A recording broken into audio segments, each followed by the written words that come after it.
Hey friends, it's Jessica here from Three Rivers Homestead, and today I thought I would take a chance to answer a question that I recently got that I thought was kind of interesting, and I wanted to dive into it. And the question was, does homesteading really save your family money? And could I kind of explain how? And so I guess I thought I would talk about that today. I'm someone who loves data. I love numbers. Actually, before I became a stay-at-home mom, I worked at a university and I dealt a lot with numbers and data. I started out at that university working in the financial aid department, and I worked a lot with FAFSAs and numbers and those kinds of things. And then I ended up moving into the assessment and institutional effectiveness department at that university. So basically that's what I did all day, was deal with taking data and interpreting and evaluating it to see how we were achieving the student learning outcomes of the university. And so it was really fun. It's something I enjoy doing. So when we started homesteading, I was big on collecting data about how we were doing, because if we were going to invest all this time and energy into growing our own food, I wanted to make sure that it was worth it.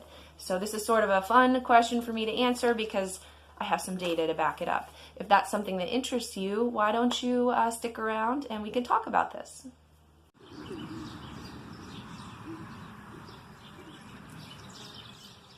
So before you get into actually how much money specifically you save doing homestead projects, you kind of need to talk in general about money on the homestead, because it isn't really simple calculations.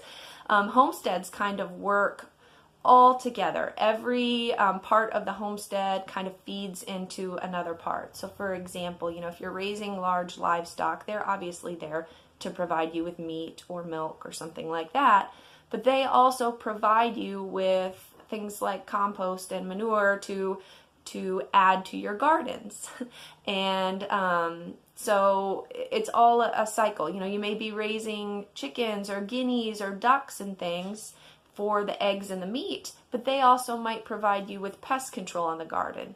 So it's not quite as simple as just saying, how much money you save growing eggs or how much money you save growing meat. It's kind of complex when you do these calculations, but I'm going to try to give it a general overview today to show you the numbers and what we've saved in the past on these different areas in our homestead.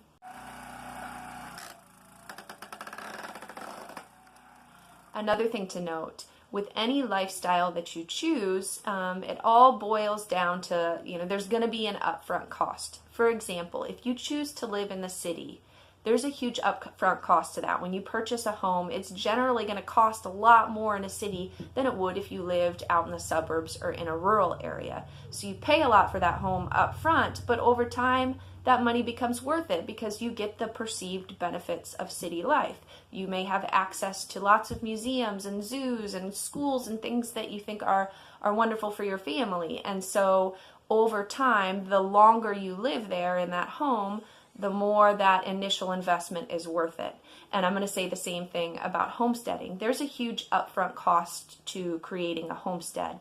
When we purchased our homestead here nearly 6 years ago, we're coming up on, there wasn't much here. It was just a little country house with an old dilapidated barn out, with some land. And so we had to put up fencing. We had to fix the barn. We built another outbuilding. We dug another well and installed a hand pump. We had to create gardens. All of that was a huge upfront cost that it will take years and years for us to recover that cost. So it's much like any other lifestyle that has to also be factored into whether or not you're making money.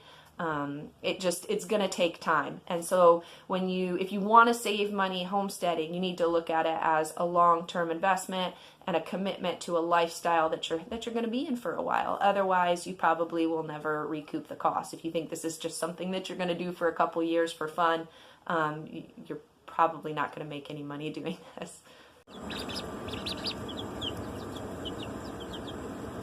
And then also with any lifestyle that you participate in, there is the factor of time. And so if you're someone who doesn't enjoy being outdoors, working with animals, getting dirty in the garden, the time investment in doing these projects is probably going to seem greater and you're gonna have to factor that into the cost. If you're someone whose hobbies include working with animals and you love gardening, that isn't a factor in the cost of the work that you're doing. And so for me, when I do these calculations, I'm not considering my time in this, and that's something that you would need to consider when you're factoring in the cost of your activities.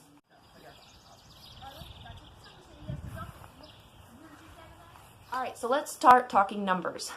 Let's talk about the gateway homesteading activity. You know, a lot of people garden in the suburbs, or they garden even in the city on patios and in containers. But when you get to the country and you have a little bit of land, the first thing people often want to do, at least the first thing we wanted to do, was to get some chickens for eggs. And so that first year that we had chickens, I tracked all of our egg output.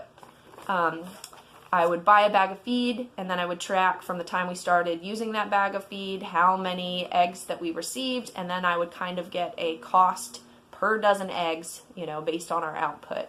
And I did this over the course of an entire year, and obviously there would be fluctuations. You know, in the spring and the summer when they're at their peak laying, our costs got down to as low as $46 per dozen eggs. And then in the winter, when they were slacking a little bit, it got up to nearly $8 a dozen for eggs. And so when we looked at it, in the end, we were looking at maybe an average of $4 a dozen eggs over the course of the entire year. And that's a lot, especially if you can go to Aldi and get, you know, eggs for 50 cents a dozen. You're not saving any money really by raising your own eggs. And obviously, those numbers are going to be dependent on the quality of the feed that you're giving your chickens, how often you're feeding them, those kinds of things. You know, did you raise those chicks from chicks that you hatched here on your homestead for free, or did you have to purchase your chicks? You know, all of that factors into the cost of your eggs. And so what I've found is that raising chickens for eggs, no, it does not save us any money in the long run. I can definitely get eggs cheaper if I go to the store.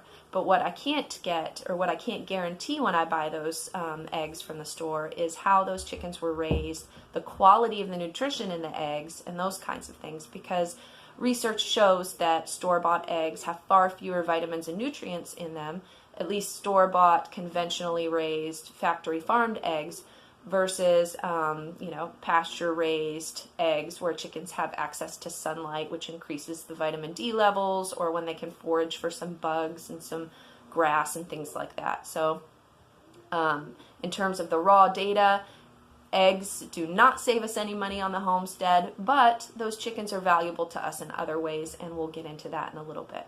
But let's move on to the next topic.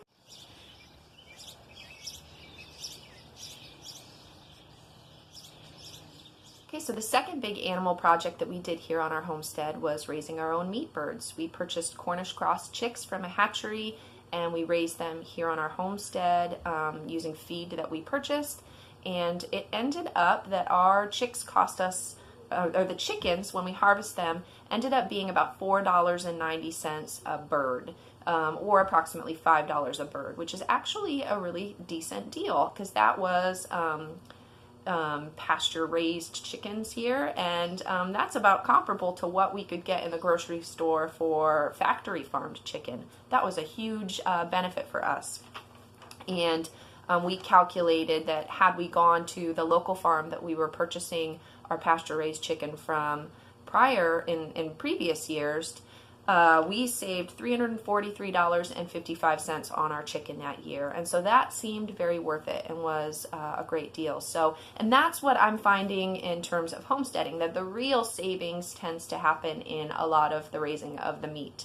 Right now we're raising beef for the first time. We have our beef heifer, and her costs are very minimal. And in the end, if we end up butchering two beef heifers at the same time and selling one to offset our costs, we're actually making money on the beef heifers, like amazingly, and actually paying for the costs of our fencing and the shelter and a lot of the structures we had to put in place to even begin growing the beef. So the larger the animal, it seems like the more money we're making, and so that is something that I would definitely say does save us money in the long run.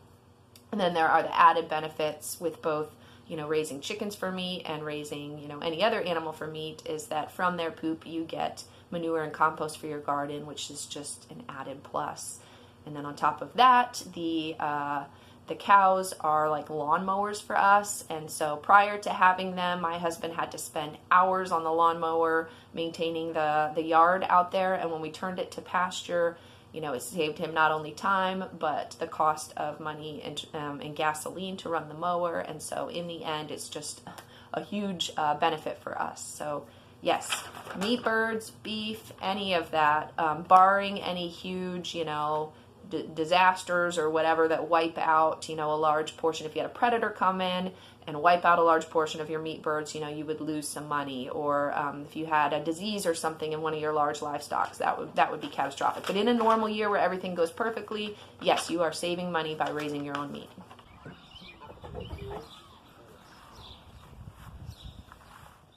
Let's talk a little bit about gardening. So gardening is one of those things where I have found that the larger the garden, the more money you save, because there are like some upfront costs in gardening, and the bigger you go, the more money you're going to make.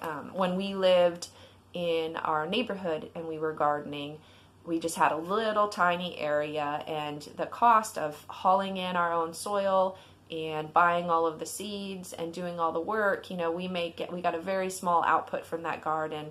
And when you looked at the amount of time and energy and resources we put into that garden, it just seemed kind of like a wash. But when we moved out to our homestead and went a little bigger, and we started saving seed, and we started using soil and compost that we were growing on the homestead ourselves, those kinds of things, the cost just went down. And with gardening, I just want to preface this by saying you can make it as inexpensive or as expensive as you want it to be. A lot of people, like I said, if you save your own seeds and create your own soil and manure, that's going to keep your costs down. If you find mulch from your own property, we use pine needles that fall as mulch, and we use straw that's left over from insulating our chicken coops in the winter as mulch, and we use spent hay and things like that. Like all of that is going to bring your cost down versus going the more expensive route and having it a super expensive greenhouse and landscape fabric and drip irrigation systems and things like that. It just all of that technology and convenience is definitely going to bring your cost up. But let's get into the numbers. So what I do to track how much money I'm making in my garden is every year I track my harvests.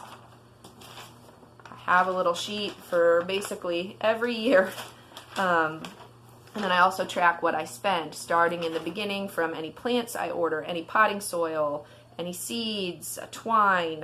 What else do I have in here? I bought some beneficial insects this year that were on this. All of that, neem oil and like BT spray that I need to buy to spray my garden, all that goes into a list. And then that is my starting cost.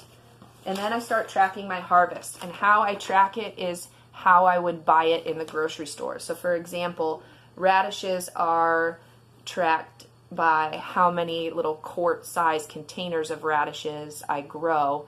Because if I were going to the grocery store to buy radishes, that is the size that I would buy it in. Same with strawberries. I track my harvest in the little quart-sized containers.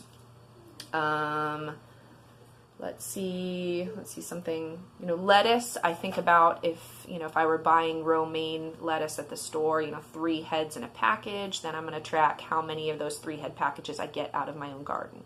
That's the first step. So throughout the growing season, as I go to the grocery store, I check while those items are in season, and I see what they would cost me to purchase in the grocery store. And I kind of make a note of those prices. And then at the end of the growing season, I make a huge spreadsheet. I take the price of the item in the grocery store, I multiply it by how much I've harvested from that item, and then I get how much I would have spent buying that same amount of produce from the grocery store. I add all of that up, I subtract my garden costs, and then I get a number of how much money I've saved. And it has been in the thousands. The one year I was tracking this throughout the growing season, and I didn't even calculate my fall garden cost savings, because just the summer garden alone, I was well over $1,000 of produce, of money that I had saved on this produce, and it just seemed like, well, why do I need to, I'm not even going to bother keeping track of this because we're saving a lot of money. So yes, gardening, contrary to the popular belief, a lot of people think, oh, you spend all of this money just to get a couple tomatoes. And no, in our case, when we're doing our garden, we save thousands of dollars every year on produce. Now, obviously, buying produce from the grocery store is the most expensive way to do it. Going to a farmer and getting bulk deals, buying it in season directly from the source is going to save you money. But regardless of where you get it, in the long run, we are saving money here by growing our own produce. Definitely worth it.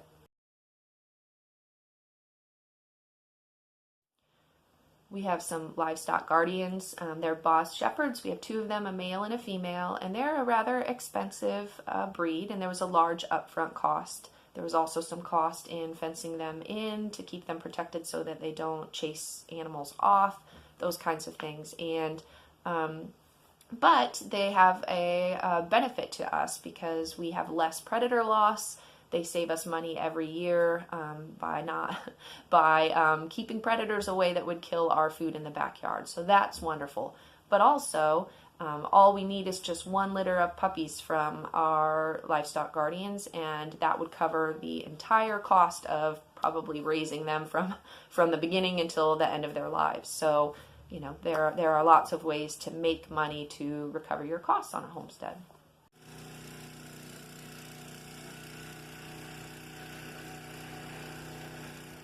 So all of that to say, I guess the answer to the question, does homesteading save you money? If we take all of the little pieces of all of this data that I've collected over the years and we look at it together as one big number, yes, it does save us money, especially in the long run. The longer we do it, the more money we save because we've now paid for the upfront costs. There is something to factor in is the convenience. For me as a busy mom with lots of children, I don't want to have to run to the store, pack 7 children up every time I run out of eggs. Or I don't want to have to bother my husband to pick them up on the way home from work. So knowing that that is just in my backyard is a huge blessing and a huge part of why this saves us money. There is a convenience factor. Yes, there is time involved, but I don't have to buy a gym membership. All I've got to do is go, sweat outside working for a little bit. And the sunshine is good for me. The dirt is good for me. It's good for my children, and it keeps us healthy. On top of that, as a homeschooling family, there are many benefits to this homesteading lifestyle that could be factored into that cost savings. I really don't have to spend a lot of money and time on science curricula or taking my children to zoos and things to learn about animals. That is provided by what we're doing here, and so that's part of the savings as well. But most of all, I like to think about homesteading as an insurance policy. We buy insurance for lots of other things. In our home, we've got health insurance, our home insurance, car insurance, dental insurance, even life insurance. There are years where with our health insurance, we pay thousands of dollars into this, and we never once go to the doctor and use any of that money. And, for life insurance, we pay that money, that yearly premium every year, and we may never need it. But knowing that it's there is a huge blessing. And that's sort of how I view homesteading too.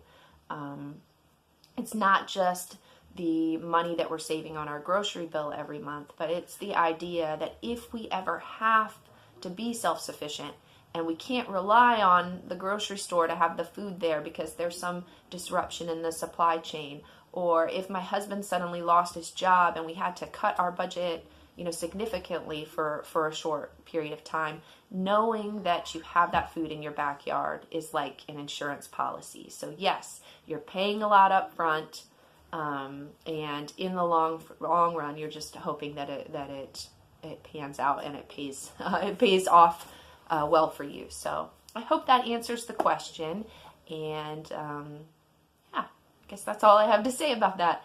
I look forward to talking more about this in the future. If you're someone who's thinking about homesteading and you have some questions about how that works in terms of raising small children or how you get all of the work done and things like that, follow me over on Instagram.